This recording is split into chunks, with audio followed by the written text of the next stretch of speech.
நம்ம இப்போ ஒருத்தங்க நம்மளை ரொம்ப எல்லா விஷயத்துலையும் நம்ம கேர் பண்ணிகிட்டே இருக்காங்க, நம்மளை நடத்துகிறாங்க, இல்லை ஒரு அம்மா அப்பா கீழே நம்ம இருக்கிறோம், யார் கீழே இருக்கிறோம், அவங்க திடீர்னு நம்மளை கைவிடுகிற பொழுது நம்ம வாழ்க்கையில் எவ்வளோ ஒரு துயரத்தை நம்ம அனுபவிக்கிறோம் இல்லையா? அப்போ சாதாரண ஒரு மனிதன் கைவிடுகின்ற பொழுது அவ்வளவு தூரம் வலிக்கிறதுன்னா கர்த்தர் கைவிட்டால் என்ன ஆகும்? அவர் சொல்லுகின்றார், இமைப்பொழுது கைவிட்டேன், ஆனாலும் உருக்கமான இரக்கங்களினால் உன்னை சேர்த்து கொண்டேன் என்று.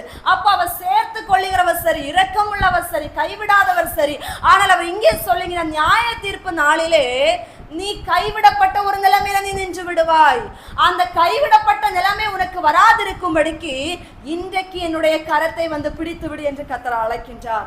அன்பு ஜனமே, இன்றைக்கு உறவுகள் நம்மை விட்டு பிரியக்கூடாது என்பதற்காக மனிதர்களுடைய கரத்தை எவ்வளவு இறுக்கமாக பிடித்து கொண்டு நின்று கொண்டிருக்கிறோம். நண்பர்கள் என்றும் உறவுகள் என்றும் எவ்வளவு தூரம் முக்கியத்துவம் கொடுத்து அவங்க பின்னாலேயே ஓடுகின்றோம்.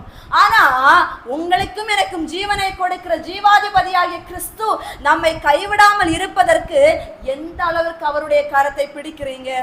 ஹல்லேலூயா. முதலாவது தேவனுடைய ராஜ்யம், முதலாவது அவருடைய நீதி, அதை தான் அவர் தேட சொல்லி இருக்கின்றார். இன்னைக்கு இந்த